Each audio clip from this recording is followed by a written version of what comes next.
CritCrab here with another couple stories. The first one about religious parents banning D&D, and the second one about someone dragging an unwanted and absolutely not asked for baby fur kink into D&D. If you don't know what that is, then I apologize, because you are about to find out. Roll post. My family is relatively religious, my dad being usually more flexible than my mom, so I have a fair amount of freedom in relation of my hobbies and interests. I have been banned from playing games like Persona 3 for the imagery before, but as a Christian myself, I kind of understand where they come from, although my tolerance is much higher. I was introduced to D&D through a friend of a friend, and really liked the game. The DM of the campaign we were playing, however, started getting busier and busier with life, and I couldn't DM as frequently anymore. I tried to start a campaign by myself, but my lack of experience with the game overwhelmed me very easily, even though I was having fun. Another guy in the group offered to DM for a short campaign he thought up, so I could take a break, and I happily agreed. I came up with a character I still love to this day. A barbarian, middle-aged minotaur whose children frequently left her village to have adventures to find themselves. And then she decides to try on this adventure stuff to help connect with her kids. She was sweet, kind, built like a train, and was ready to be a mother figure to anyone who needed it. So the first session starts, and me and another player, who we agreed that our characters were friends, entered a bar. I described how my minotaur goes to the barkeep and asks for a huge cup of cider. Nothing bad, right? Not to my parents. They hear me and immediately start protesting. Mom: "OP, are you serious? Why are you drinking?" Me: "It's not me, Mom, it's just my character. You know I would never drink." Mom: "Still, you're making her drink. It's like you're the one who's doing it."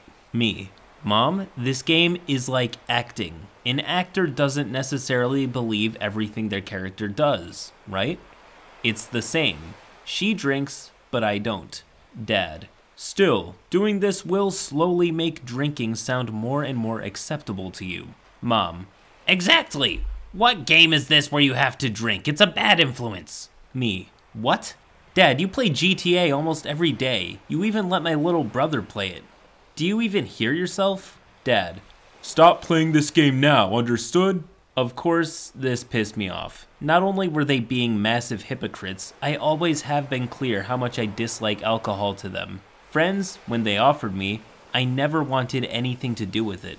Anyways, I unfortunately had forgotten to mute my microphone while arguing with them. We were playing on Discord, so my friends heard it all and also got pretty pissed. Every time we tried to go back to playing, my parents went back to ordering me to stop playing, and I couldn't even manage to continue. This incident completely killed the campaign, and it didn't even last 5 minutes.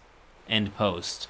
This just sucks. Even though D&D has been pretty normalized through popular media and whatnot, the aftermath of the satanic panic is still strong in many circles, and in some ways, never really left. When I was a kid, I personally had experiences with people who really did not approve of me playing that devil game with their perfect kids. But what I realized very quickly was that the only thing they didn't like was the name Dungeons and Dragons.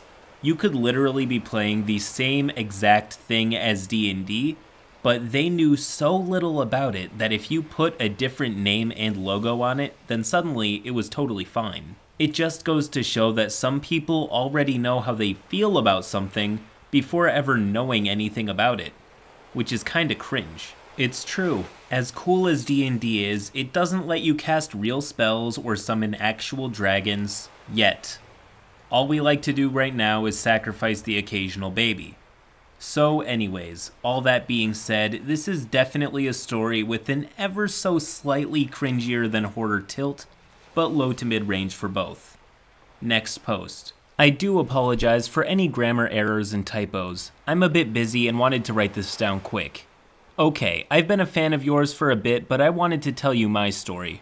This was about 3 years ago, and I was involved in a D&D game that was, well, total cringe. Session 0 was typical. We made our characters. I made a dragonborn necromancer who was trying to use necromancy for good rather than evil. The others in the game was a dark elf paladin named Astro and a dragonborn mage named Odie. We also discussed plot with the DM, who's a friend of mine and an open-minded guy. Session 1 rolled around the following week and everything was running smooth. We opted for a homebrew game of 5e. The plot of it was that we were tasked in the starting village to hunt down goblins who had been kidnapping some children from the village, and the elder tasked us to rescue them. Basic stuff. Now, things started to go downhill in Session 2. We managed to corner and slay a goblin party, and Odie came up with a plan. He told us he knew a scroll that could help. Naturally, we were all dubious about it, including Astro, who inquired about the scroll and how it works. But Odie didn't give us much, he kept it as vague as possible. The DM decided to turn this scroll into a MacGuffin item to get us in. During Session 3, however, Odie revealed he had the scroll the entire time and the DM was cool with it, as he was laid back and found it interesting. Odie revealed the scroll would turn his character into a toddler. We were all shocked. After the third session, Odie's player asked for an after-game talk. And he went over what he planned for this, and the DM permitted it because of the established plot. The basic plan in its entirety was the goblins kidnap Odie and we follow them back to their home base. Simple, right? No. Session 4 rolled around and so he regressed himself. But we planned to have situations where Odie gets seen as a toddler by the goblins and they take him back to their base while we follow. However, while we did this, we had to, quote, take care of Odie. This included, you probably guessed it, diaper changes. Odie insisted after that and in great detail describing his character's accidents in his diaper and in character would ask for diaper changes. It wasn't until he had Odie wear baby clothes and use a pacifier and asked for us to feed him was when it got bad. I was the first to start to get uncomfortable about it, but after the session, the DM decided to end the game with a TPK event. Odie then decided to DM a new game, which involved the entire party being regressed, and a mechanic where all of the characters needed diapers and spells and skills, and if our character used a specific amount of mana or stamina, we would require a diaper change. To put it short, we dropped him from our group, but it's not the last time we had to deal with Odie and his player. End post. Why? My leg! It burns! That's disgusting. It goes without saying that you usually want to keep your weird diaper fetishes out of D&D. I know some of you back home have been eyeing your OC, mouth dribbling, just waiting for the opportunity to inflict your carnal, bestial, borderline pedophilic desires on the rest of the party, but trust me, it's better to just not. And honestly, while you will usually see me talking up the diplomatic route, I don't really blame the DM for dropping the game like a hot potato. It's a lot easier to say how you would be a great communicator and super civil, but honestly, depending on how close DM and Odie were, that might be a harder conversation to have.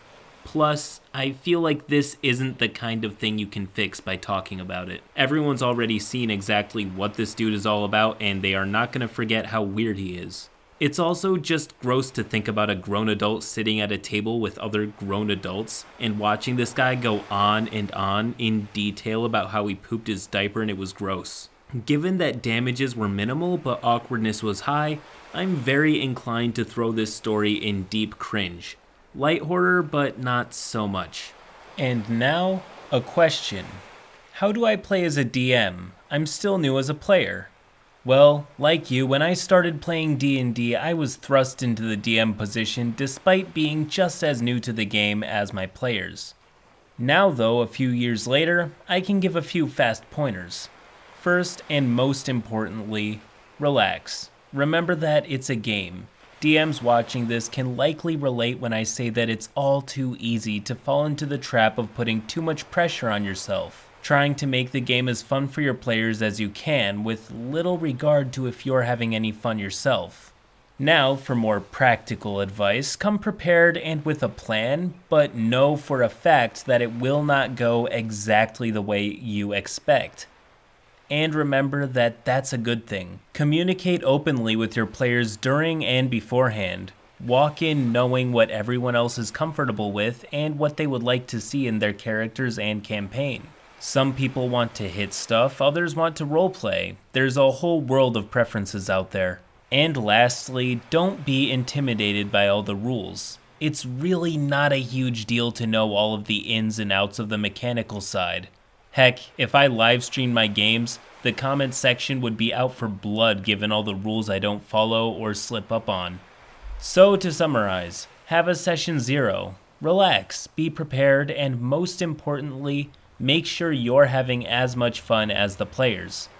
DMing is a very different experience than playing, and it's not for everyone. So if you think you'd have more fun as a player, offer the torch to somebody else. You never know who's been waiting to take up the mantle. People have been asking me to bring back my advice column, so this is the big return. If you have any burning questions about running, playing, or anything D&D, then don't hesitate to ask it in my subreddit, or in the comments section below. I'll try to answer maybe one question per video, but I'll be gauging the comments section's response on this one. Anyways, we are now entering what I would like to call CritCrab 3rd edition. I'm really trying to improve the quality of these videos, and I guess trying to be worthy of the big 200k mark we're about to hit. This is the play, Merry Crabs. We're shifting to hyperdrive. The crabs are gonna make waves this side of the internet has never seen. The crab will be feared and respected. Even the simple crab emoji will be a powerful display of power. All will tremble before the power of the mighty crabs, and so we shall scuttle. From sea to corrupted sea, we will not rest until all have evolved to crab! But alas, that will have to wait. For now, drink some water, relax, and do something you love. Anyways, thanks for watching. If you enjoyed this video, please do leave a like and subscribe to the channel to evolve to crab. Till next time.